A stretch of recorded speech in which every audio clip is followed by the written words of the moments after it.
Hello, welcome, Cabbage here. In Elden Ring Nightreign, let's have a look at a couple of solo clears that I got with Wylder.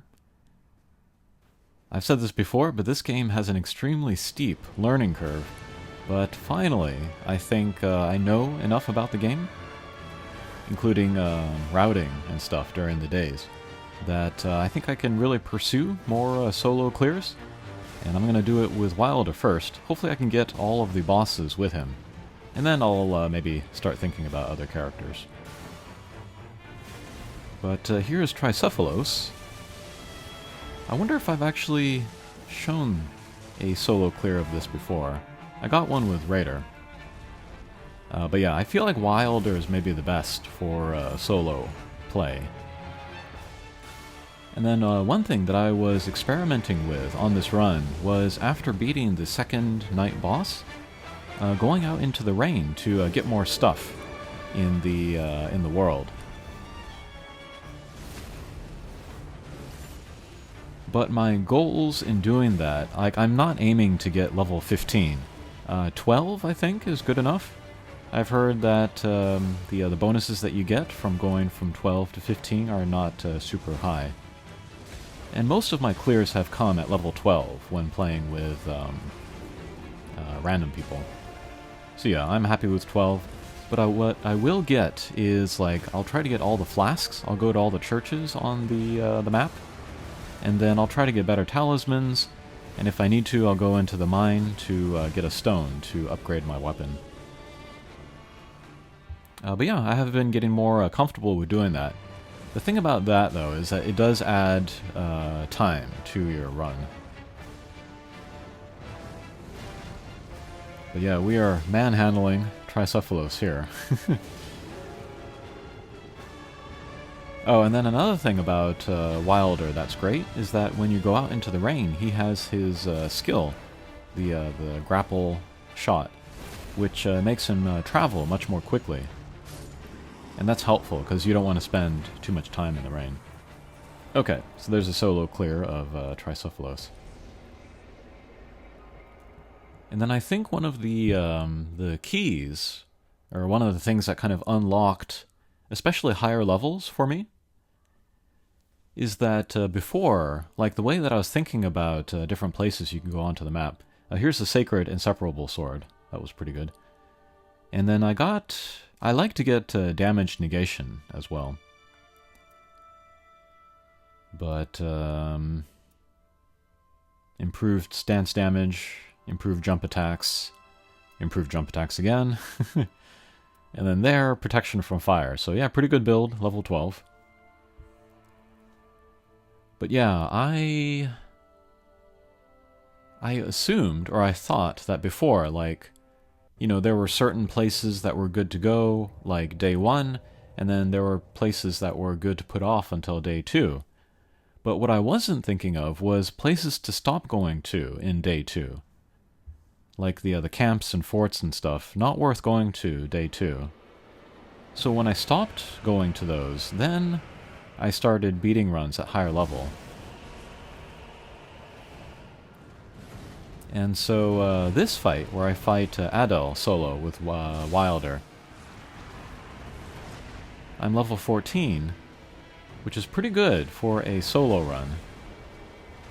You know, you play solo, they adjust the number of runes that you get, and then the amount of HP that everybody has.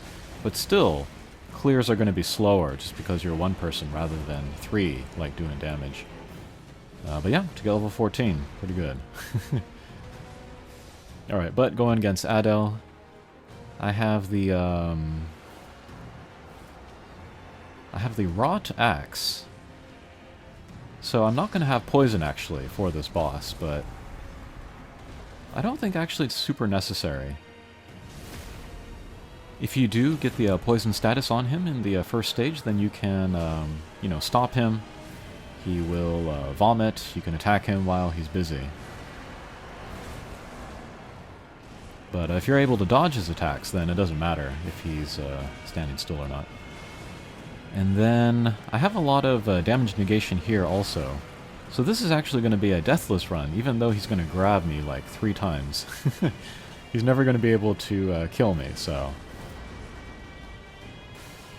Yeah, I had some good perks that I picked up during the days. Alright, there I think that was the passive of Wylder saving me.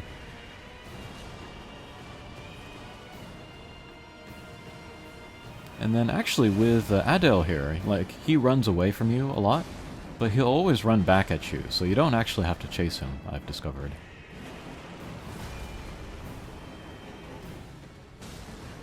But yeah, trying to get in jumping attacks when I can. Okay, he grabs me again. I'm mashing the buttons, you know? The shoulder buttons. I've heard that it makes no difference, but I do it anyway. In other games, it makes a difference, so...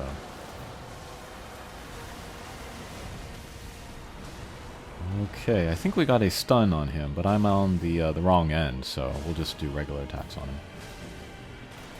But yeah, we're getting the rot status on him, damage over time. And we'll run away from his AoE. And then he's going to do his jump into the air. Let's see if we can avoid these earthquakes. Yeah, jump at the right time. That's good.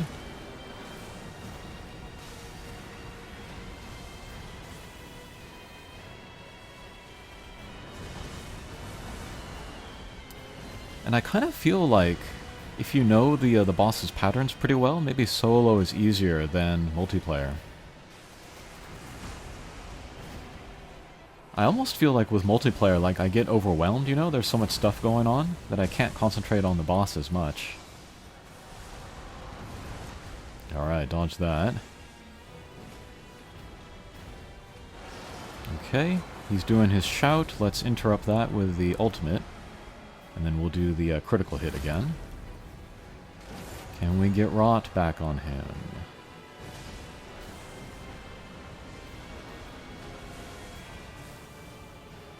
And still got 3 heals left. That's pretty good. Oh, and I have the, what do you call it? Holy Ground passive. If I have low HP, it creates this little field that will heal me. I don't get to use it too much in this fight, but... Oh, and then I have the, what is it? I have the spear, which can shoot out the discus. That came in very handy when I got a second boss of the second night. It was the undead bird. Very difficult boss, but thankfully I just shot the discuses from that spear and took him down pretty easily. And then I got extra runes for that, so that's part of the reason why I got level 14. Okay, I'm out of heals.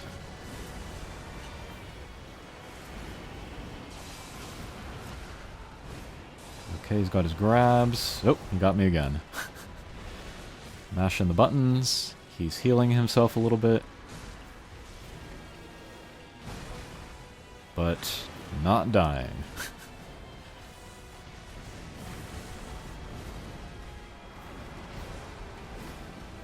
And then I have 2 Wending Graces, so I actually have 3 revives, I think, in all.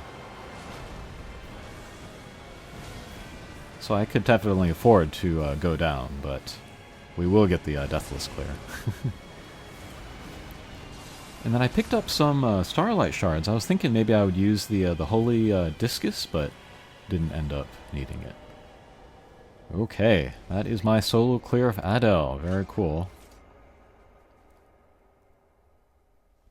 And I feel like maybe a solo clear of the enhanced Adel would be doable, because I feel like the moveset is pretty similar to this one. It's just got the added tornado in there. We got the Fire Rotten Great Axe, right? More attack power. Damage negation up on Giza's wheel. Also, damage negation here. This is for the Mikola's Rings of Light. Improved jump attacks. Improve guard breaking. And then for talismans, more stamina and more damage negation. So yeah, that was how I was able to survive all of those bite attacks. Alright, thanks for watching. We'll see you again. Take care.